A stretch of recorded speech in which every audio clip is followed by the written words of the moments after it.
오늘은 성탄에 관련된 설교 두 번째 시간입니다. 우리 그리스도인들은 신앙생활을 하면서 많은 질문을 주고받습니다. 그 중에는 꼭 필요하고 반드시 알고 넘어가야 할 질문이 있습니다. 사랑하는 여러분, 이 성탄 시즌에 우리에게 가장 중요한 질문은 무엇일까요? 그것은 예수님이 왜 이 세상에 오셨는가라고 하는 질문입니다.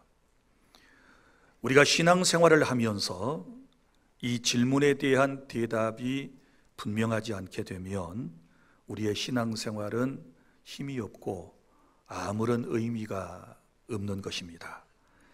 그래서 오늘은 예수님께서 이 세상에 오신 이유를 차근차근 여러분들에게 설명을 해드리도록 하겠습니다. 먼저는 주님이 이 세상에 꼭 오셔야 하셨던 이 세상이 어떤 세상이었는가를 이해하는 것이 중요합니다. 죄로 인해 고통을 받는 인류에게 예수님께서 찾아오셨다. 이것이 성경이 가르친 바이고, 또 성경은 이 세상에 대해서 뭐라고 말씀을 하셨는가를 우리가 알 필요가 있습니다. 우리가 살고 있는 세상, 오늘 이사야 53장 4절부터 6절까지에 나타난 인생의 실존의 모습을 보면 이런 단어들이 나옵니다. 먼저는 4절에 보면 그는 실로 우리의 질고를 지고 질고를 졌다. 예수님이 이제 오신 목적 가운데 우리의 질고를 지기 위해서 오셨다는 말씀이거든요. 그럼 인생이 질고 가운데 있다. 질고가 무엇일까요? 질병과 고난을 의미하는 거죠. 질병 가운데서 괴로워하며 고통받는 인생을 말하는 것입니다. 그러니까 이것은 육체적인 삶의 고통스러움. 그 다음에 4절에 보면 그 밑에 줄에 우리의 슬픔을 당하였다. 자, 슬퍼하는 세상. 여러분, 이것은 감정적인 영역입니다. 그러니까 마음이 항상 행복하지 못하고 눌려있고 우울하고 슬퍼하는 이런 인생의 모습을 지금 성경이 말씀을 하지 않습니까? 여러분, 나눠서 생각해 보면 여기 질고는 육체적 고통을 말하고, 그 다음에 슬픔은 영적인 그리고 정신적인 의미를 얘기하는 것입니다. 인간은 이처럼 영적으로 육적으로 고난 가운데서 살아가고 있습니다. 그 다음에 또 보면 이렇게 말씀이 나와요. 4절 하나님께 맞으며 고난을 당한다 하였다.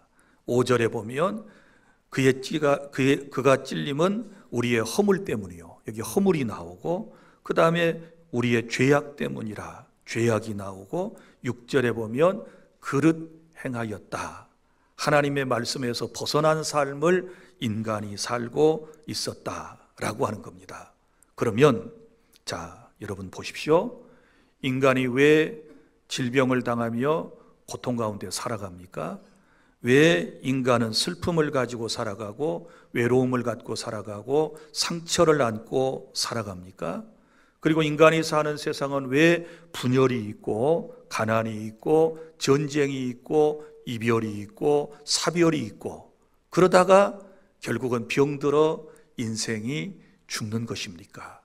한마디로 표현하면 세상에 태어나서 고통받고 살다가 죽을 인생, 우리가 지금 경험하고 있는 세상이 그런 것입니다. 그러면 왜 인생에게 고통과 고난과 죽음이라고 하는 것이 찾아왔을까요? 처음부터 인생은 그런 존재로 그런 세상에 있게 되었을까요? 그건 아니지요. 우리 구약성경 창세기 3장에 보면 하나님께서 천지 만물을 창조하시고 에덴 동산을 만드셨습니다. 그리고 아담과 하와를 그곳에 하나님께서 창조하시고 난 이후에 살게 하셨습니다. 아담과 하와는 인류의 시조이며 그리고 하나님 앞에서 인류의 대표자이기도 했던 것입니다. 하나님께서는 세상의 모든 것을 다 그들에게 주시며 한 가지 부탁의 말씀을 하셨습니다. 동산 중앙에 있는 선악을 알게 하는 나무의 열매는 절대로 따먹지 말아라. 그것을 따먹는 날에는 정녕 죽게 될 것이다 라고 하나님께서 말씀하셨습니다. 그러나 안타깝게도 우리의 시조인 아담과 하와는 사탄 뱀의 꾀에 빠져가지고 금단의 열매를 따먹고 난 다음에 인간 세상에 죄가 오게 만들었습니다. 인간 세상에 죄가 들어오고 난 이후부터 그 전에 없었던 것들이 생겨나기를 시작했습니다. 고난과 고통과 역경과 아픔과 슬픔과 이별, 이런 것들은 모두 다 죄의 산물인 것이고 그 다음에 인생은 결국 어떻게 될까요? 죽게 됩니다. 히브리서 9장 17절 한 번 죽는 것은 사람에게 정해진 것이요 그 이후에 심판이 있다라고 하는 말씀은 죄 짓기 전에 주셨던 말씀이 아니고 죄를 짓고 난 이후에 인생들에게 주신 말씀인 것이지요. 그러니까 인간이 하나님의 뜻에 불순종하게 되었을 때 가장 큰 벌은 하나님과 단절되는 벌이었고, 그리고 또 하나는 죄를 지은 인간이 고통받고 살다가 죽는 것이다. 사망이 왕노릇하게 되었다라고 성경은 말하고 있습니다. 여러분, 우리가 살아가는 현대 사회는 겉으로는 화려하고 문명과 기술은 발전되어 가고 있지만 그럼에도 불구하고 인간의 내면에는 죄악의 그림자가 드리워져 있습니다. 아담과 하와의 후손으로 태어난 모든 인생은 태생적으로 전적으로 부패하고 전적으로 타락하였기 때문에 모두가 다 죄악된 길을 가게 되는 것입니다. 죄악 가운데 살아가는 인생은 외로움과 두려움을 경험하게 되는 것이고 미움과 분노와 그리고 공허한 마음이 결국은 인생을 움직이게 되는 것이에요. 그래서 사람들은 이 외로움과 두려움, 불안과 공포, 그리고 또한 공허한 마음을 채우기 위해서 온갖 것들을 추구하지 않습니까? 어떤 사람은 마약을 손대기도 합니다. 어떤 사람들은 알코올을 가까이 합니다. 또 어떤 사람들은 취미 삼아서 운동을 하기도 하고 여러 가지 방법들을 다 동원해 보지만 그러나 인간은 근본적으로 이러한 죄악된 상태에서 인간의 비참한 형편에서부터 그 어떤 사람도 자신의 능력으로는 거기서 헤쳐나올 수가 없다는 사실을 우리는 지금 경험하며 살아가고 있습니다. 이러한 세상 한가운데 예수님께서 우리를 사랑하셔서 우리를 구원하시기 위하여 하나님이셨던 그분께서 사람의 몸을 입고 이 세상에 탄생하셨습니다. 이것을 우리는 성탄절이라고 그러는 것입니다. 그래서 예수님은 여러분 다른 세상에 오신 게 아니고 저와 여러분이 현재 살아가고 있는 죄로 인하여 고통받는 인류가 살아가고 있는 이 역사의 시간 속에 사람으로서 예수님께서 오시게 되었고 오실 때 연약한 한 아기의 모습으로 오셔서 우리 가운데 거하시며 우리의 질고를 짊어지시고 우리에게 구원의 은총을 베풀어 주셨음을 믿으시기를 바랍니다. 그래서 먼저 우리가 알아야 할 것은 이 세상은 처음부터 이렇게 고통스럽게 살다가 인간이 죽어야 할 세상이었는가? 아니다는 겁니다. 그럼 왜 이렇게 되었는가? 그것은 인생이 죄를 지었기 때문에 고통받고 세상을 살다가 결국은 죽게 된다. 죽고 난 이후에가 이제 삶이 문제지 않습니까? 여러분, 죽고 난 이후에 죄 싹슨 사망이라고 말하는 것은 부정적인 의미가 있거든요. 이것은 지옥의 형벌을 받는 것을 의미하고 있습니다. 그러나 하나님께서는 우리 인류를 향한 그 사랑을 포기하지 않으셨습니다. 요한복음 3장 16절, 하나님이 세상을 이처럼 사랑하사 독생자를 주셨으니 이는 그를 믿는 자마다 멸망하지 않고 영생을 얻게 하려 하심이니라. 이것은 하나님의 사랑의 메시지이십니다. 그래서 둘째, 우리 예수님이 이 세상에 사람의 몸으로 오셨는데, 오늘 이사야서 53장 5절부터 6절 말씀에 보면 우리의 죄를 대신 지시기 위해서 예수님께서 오셨다라고 하는 것을 우리에게 말씀을 하고 있습니다. 여러분, 예수님이 이 땅에 오신 분명한 목적은 우리의 죄와 그리고 허물을 대신 짊어지시고 그 문제를 해결해 주시기 위해서 오신 우리의 대속의 주님이 되신다는 사실을 믿으시기를 바랍니다. 왜냐하면 인간의 불행과 인간의 죽음은 여러분 사람의 노력으로는 안 된다 그랬습니다. 여기는 분명한 그 값이 치러져야 하기 때문에 그냥 넘어갈 문제가 아닌 것이지요. 그래서 사실 성탄절은 예수님께서 우리의 죄를 대신하기 위하여 십자가에서 죽기 위해서 오셨기 때문에 너무너무 기쁜 날이지요. 그러나 또 그 이면을 볼 것 같으면 십자가의 죽으심이 있으시다. 그러니까 예수님은 또 엄격히 말하면 죽기 위해서 세상에 오셨잖아요. 누구를 위하여? 우리를 위하여. 무엇을 위하여? 우리의 죄값을 대신 치러주시고 우리를 구원하기 위해서 예수님께서 사람의 몸으로 오셨다. 여러분 보십시오. 사람의 죄는 사람의 목숨으로만 대체할 수가 있어요. 여러분, 구약에서는 한시적으로 짐승이 사람의 죄를 뒤집어 쓰고 그리고 죽음으로써 인간의 죄를 일시적으로 용서하는 법이 있었어요. 그러나 이것은 영원한 법이 될 수가 없었습니다. 영원한 속죄가 안 돼요. 그래서 하나님께서는 예수 그리스도를, 성자 하나님을 이 땅에 사람으로 보내셨고, 사람인 우리의 죄를 사람이 감당하고 대신 죽으심으로써, 그 죄값을 대신 치러주심으로써 우리를 구원해 내셨다라고 하는 사실을 믿으시기를 바랍니다. 그러니까 여러분, 십자가의 탄생, 이 십자가의 사건, 이것은요 우리에게 두 가지 아주 중요한 의미를 부여하고 있는데, 하나는 이거예요. 공의로 심판하시는 하나님에 대한 말씀이에요. 십자가 사건은 공의로 죄를 심판하시는 하나님에 대하여 말씀을 하고 있다. 무슨 얘기인가 하면, 예수님께 십자가의 죽으심은 죄를 하나님이 그냥 넘어가시지 않는다. 결코 묵과하지 아니하시고 그 죄값을 반드시 물으신다는 의미가 십자가의 의미거든요.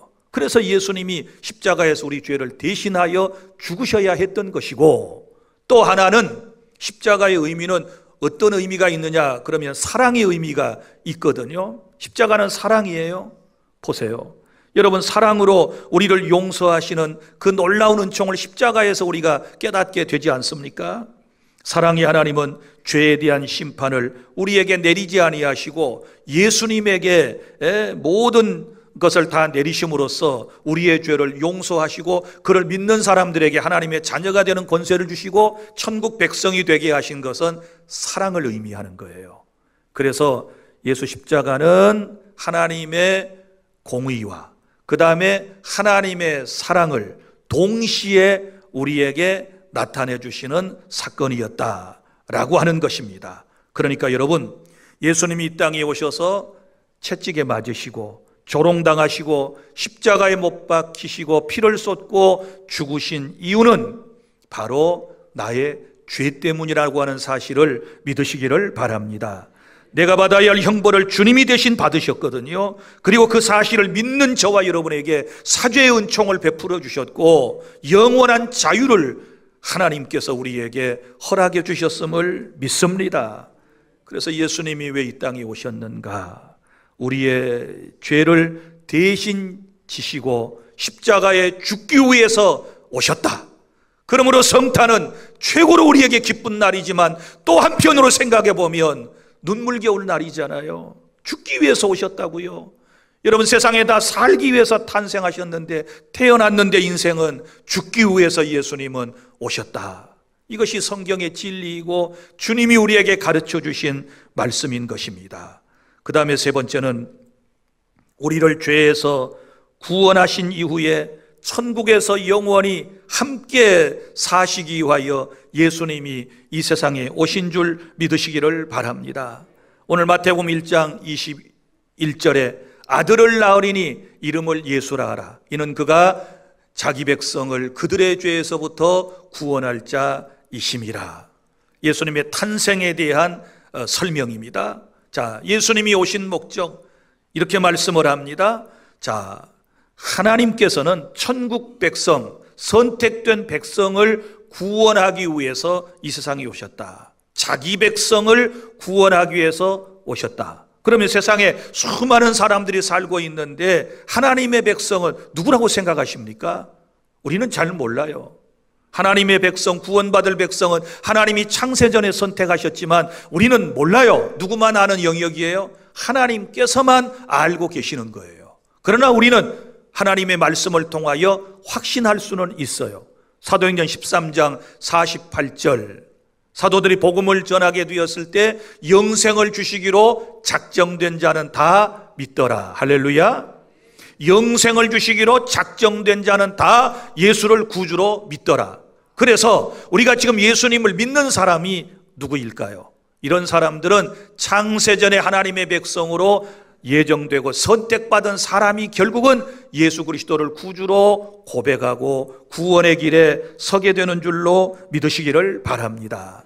그래서 예수, 아들을 낳으리니 예수라 하라 그랬잖아요. 이 예수라고 하는 히브리어의 뜻은 뭐냐 그러면 구원자라는 뜻을 가지고 있어요. 이 예수라고 하는 말을 전체를 다 풀면 마태복음 1장 21절에 기록된 대로 자, 아들을 낳으리니 이름을 예수라 하라. 이는 그가 자기 백성을 그들의 죄에서 구원할 자이심이라. 그러니까 자기 백성을 죄에서부터 구원할 자라고 하는 뜻을 가지고 있는 거예요. 이걸 우리가 줄여가지고 뭐라고 얘기해요? 구세주라고도 말하고 그리고 구주라고도 말하는 것입니다. 여러분 보십시오. 예수님이 이 세상에 오신 것은 단순한 병자를 고치고 가난한 사람에게 기적을 베푸셔서 배불리 먹게 하시려고만 예수님께서 오신 것이 아니라는 사실을 아셔야 돼요. 우리 주님이 이 땅에 오신 분명한 목적은 죄에서부터 저와 여러분을 구원하신 이후에 이 세상에서도 하나님의 나라를 체험하고 행복하게 살게 하신 다음에 그 다음에 미래에 도래할 영원한 하나님의 나라 천국에 데려가서 주님이 영원히 우리와 함께 사시기 위해서 오신 날인 줄로 믿으시기를 바랍니다. 사랑하는 성도 여러분, 이런 얘기 들어보셨나요? 한 어린 소년이 있었습니다. 가난하여 정말 풍부한 삶을 한 번도 누려보지 못한 한 소년이 있었습니다. 이 사람은 성탄절을 그런 다른 사람처럼 그렇게 누릴 수가 없는 상황이었습니다.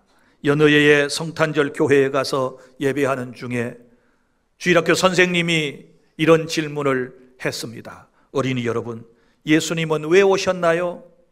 예수님은 왜 오셨나요? 무슨 얘기입니까? 하나님이셨던 성자 예수님께서 왜 사람의 몸을 입고 이 세상에 오셨나요? 라고 질문을 했어요. 그랬더니 여기저기서 학생들이 손을 들고 대답을 했습니다. 어떤 학생은 우리를 사랑하시기 때문에요. 또 어떤 사람은요, 병자를 고쳐주시기 위해서 사람을 행복하게 하기 위해서 주님이 오셨지요. 또 어떤 사람은, 어떤 학생은 하나님의 말씀을 우리에게 전해주기 위해서 예수님이 오셨다고 대답을 했습니다. 그때 조용히 앉아있던 이 가난한 소년이 나지막히 이렇게 말했습니다. 선생님, 예수님은요, 내가 죽어서 지옥 가지 않게 하시려고 나 대신 죽으려고 예수님이 오셨어요. 나를 위하여 오신 예수님이신데 나를 지옥에 가지 않게 하고 나를 구원하시기 위하여 나를 대신하여 나의 죄 때문에 십자가에 죽기 위해서 예수님이 오셨습니다. 아이의 입술에서 이런 고백이 나왔습니다. 교실은 조용해졌습니다. 이 소녀는 부모의 무관심과 외로움 속에 자라나며 여러 차례 죽고 싶다는 생각까지 했던 아이였습니다. 그런데 교회에서 선생님을 통하여 들은 말씀을 통하여 그는 희망을 갖습니다. 얘야, 너는 하나님의 사랑을 받고 있어. 예수님은 너를 너무너무 사랑하셔서 십자가에서 피를 쏟고 죽으셨단다.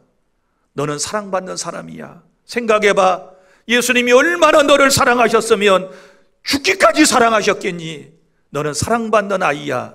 이 메시지를 전해주었을 때 이 아이는 그 말씀을 마음속에 받아들이게 되었고, 그래서 예수를 구주로 믿고 이 아이는 믿음 안에서 행복한 아이로 성장해 갈 수가 있었던 것입니다. 사랑하는 주 안의 성도 여러분, 오늘 이 고백은 저와 여러분의 고백이 되어야 될 줄로 믿으시기를 바랍니다.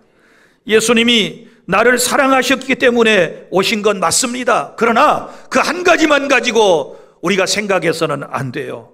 그 사랑은 나를 대신하여 죽기 위한 사랑이셨다는 사실을 믿으시기를 바랍니다. 예수님은 내가 영원히 죽지 않도록 나의 죄값을 대신 감당하기 위해서 사람의 몸으로 예수님께서 오신 날이 바로 성탄절이라는 것을 깨달을 수 있기를 바랍니다. 사랑하는 여러분, 나는 여러분들에게 정말 예수님의 마음을 가지고 간곡히 권면하는 것은, 여러분, 이러한 사실을 우리가 이해만 해서는 안 되는 거예요. 자, 이런 신앙을 머릿속에서만 빙빙 도는 이성적인 영역에서만 머물러 가지고서는 구원에 이를 수 없어요. 어떻게 해야 될까요? 이 신앙이 밑으로 내려와야 돼요. 가슴으로 내려와야 돼요. 머리에서 가슴으로 내려와야 돼요. 그리고 은혜를 받아야 될 줄로 믿습니다. 머릿속에만 맴도는 신앙을 유지하다가는 끝내 주님 앞에 설 수 없습니다. 여러분, 성경은 분명히 말했습니다. 사람이 마음으로 믿어 의에 이르고 입으로 시인하여 구원에 이르느니라. 할렐루야. 이제는 우리의 마음에 있는 것을 입술로 고백하는, 그리고 그 삶을 실천해 나가는 그런 저와 여러분이 되어야 될 줄로 믿습니다. 예수님이 오셔서 나의 죄 때문에 대신 죽으심으로 내가 죄에서부터 구원받았다는 이런 감격이 있게 되었을 때 우리가 하나님께 영과 진리로 올바른 예배를 드리고 올바른 찬양을 할 수 있고 올바로 기도할 수 있고 올바로 신앙생활을 할 수 있는 줄로 믿으시기를 바랍니다. 사랑하는 성도 여러분, 이제 말씀을 정리하고자 합니다. 우리가 이 세상의 이치는 잘 모를 수 있어요. 그렇지 않습니까? 세상의 이치를 누가 물으면 여러분이 다 챗GPT처럼 대답해 줄 수 있나요? 우리는 그렇게 할 수 없습니다. 우리는 모르는 것이 훨씬 더 많습니다. 그리고 모르는 질문 앞에 대답을 못하는 것이 그게 부끄러운 일도 아닌 것입니다. 모르면 대답을 못하는 것이지요. 그러나 그럼에도 불구하고 한 가지는 꼭 알고 대답해야 할 것이 있습니다. 예수님이 누구신지, 그리고 예수님이 이 세상에 사람의 몸을 입고 오신 이유가 무엇인지, 그분이 이 땅에 오셔서 저와 여러분을 위하여 구체적으로 하신 일이 무엇인지, 그리고 그 사실을, 그 예수님을 내가 믿게 되었을 때 내 신분에 어떤 변화가 일어나고 내 삶이 어떻게 달라지는지에 대해서는 우리가 분명하게 말할 수 있을 때 그 사람이 바로 온전한 그리스도인이고 하나님께 영광을 돌리는 사람인 줄로 믿으시기를 바랍니다. 안타깝게도요, 우리 주변에는, 이 세상에는 세상의 것에 대해서는 다 알고 있는 것처럼 보이지만 영적인 세계에 대해서는 깜깜한 사람들이 얼마나 많이 있는지 모릅니다. 세상에 보이는 현실에 대해서는 여러분 잘 알고 있지만 죽은 이후에 세상에 대해서는 까마득히 알지 못하고 살아가다가 죽은 문턱 앞에 섰을 때야 눈물을 뚝뚝 흘리면서 후회하는 인생들이 얼마나 많이 있는지 모릅니다. 사랑하는 성도 여러분, 예수님께서 요한복음 10장 10절에서 이렇게 말씀하셨습니다. 내가 온 것은 양으로 생명을 얻게 하고 더 풍성히 얻게 하려 하심이니라. 할렐루야. 여기서 양은 우리를 말하는 것이고 생명은 영원한 생명 구원을 말하는 것이고 더 풍성한 것을 하나님이 주시기 위해서 오셨다는 것은 우리가 이 땅에 살아갈 때에도 하나님의 은혜로 날마다 감사하며 행복한 삶을 누리며 살아갈 수 있다는 말씀인 줄로 믿으시기를 바랍니다. 사랑하는 여러분, 성탄절을 눈앞에 두고 있습니다. 세상은 아무 뜻도 알지 못한 채 떠들어대지만, 그리고 캐롤송을 불러대지만 우리는 성탄의 분명한 의미를 알고 맞이해야 할 것이고, 그리고 이 성탄절을 통하여 다시 한번 예수 그리스도가 나의 구주 되심을 확신하고 믿음으로 살아가야 될 줄로 믿습니다. 연말에 더 이상 흔들리는 신앙을 가져서는 안 됩니다. 더 이상 세상에서 방황해서는 안 됩니다. 더 이상 어두움 가운데서 갈 바를 알지 못하여 여러분 힘들게 인생을 살아가서는 안 되는 것입니다. 지난 시간에 여러분에게 말씀드린 것처럼 어두운 세상에 예수님은 빛으로 오셨습니다. 그 빛이신 주님을 내 마음속에, 내 삶 가운데, 우리의 가정에, 우리의 공동체 안에 모셔드리게 되었을 때 어두움은 물러가게 될 것이고 우리는 빛 가운데서 빛의 자녀들답게 살아갈 수 있는 줄로 믿습니다. 어두운 세상을 밝히시기 위하여 빛으로 오신 예수님, 그분이 나의 주님이심을 고백하시기를 바랍니다. 성탄절, 이날은 바로 예수님의 구원이 우리에게 시작된 날인 줄로 알고 그 의미를 깨닫고 오늘 다시 한번 우리의 마음속에 예수 그리스도가 나의 구주로 계시는지를 확인해 보아야 할 것이고, 안타깝지만 여기까지 머물러 있고 아직 가슴으로 내려오지 못한 사람들은 여러분의 마음속에 그 그리스도를 여러분의 구주로 영접하는 그런 은혜의 시간이 될 수 있기를 바랍니다. 그리고 하나님께서, 주님께서 나를 얼마나 사랑하셨는지를 여러분이 체감하는 그런 은혜도 있기를 바랍니다. 그리고 그 사랑 안에서 감사와 감격으로 살아가는 우리 모두가 될 수 있기를 바랍니다. 성탄의 진정한 기쁨은 선물을 나누거나 그리고 어떤 분위기에 있는 것이 아닌 것입니다. 나를 위하여 오신 예수님, 죄에서부터 나를 구원하시고 나를 영원한 천국으로 데려가시기 위해서 오신 예수님, 그리고 내가 이 땅에 사는 동안도 내게 행복을 주시고 그리고 나와 동행하며 힘들고 어려울 때마다 나를 도와주시기 위하여 이 땅에 오신 나의 영원한 주님, 그분으로 우리가 마음속에 모셔드리게 되었을 때 오늘 여러분의 인생은 달라지는 역사가 있게 될 줄로 믿습니다. 오늘 다시 한번 주님을 꼭 만나고 모시고 돌아가는 여러분이 될 수 있기를 바랍니다. 안타까운 현실은 직분을 가졌어도 여러분 교회에서 목사, 장로, 권사, 안수집사, 여러분 중요한 직분을 가졌다고 해서 다 구원받는 것 아닙니다. 예수를 마음속에 모셔야 구원받습니다. 예수님이 누군 줄 알고 모셔야 구원받는 것입니다. 믿습니까? 그리고 내가 마음속에 예수를 모셨으면, 알았으면 이 사실을 다른 사람에게 전해주라고 주님께서 오늘 이 자리에 함께 하시고 여기에 목포주안교회 공동체를 하나님이 세워주신 줄로 믿으시기를 바랍니다. 어둠 가운데서, 사망의 골짜기 가운데서 인생을 힘들게 살아가는 사람들에게 찾아오신 이 주님을 여러분 전해주시기를 바라고, 우리의 가정에서도 우리 주변의 모든 사람들이 예수와 함께 예수님을 믿음으로 구원받고 더 나은, 더 행복한, 더 복된 삶을 꼭 살아가는 우리 이웃과 우리 모두가 될 수 있기를 바랍니다. 기도하겠습니다.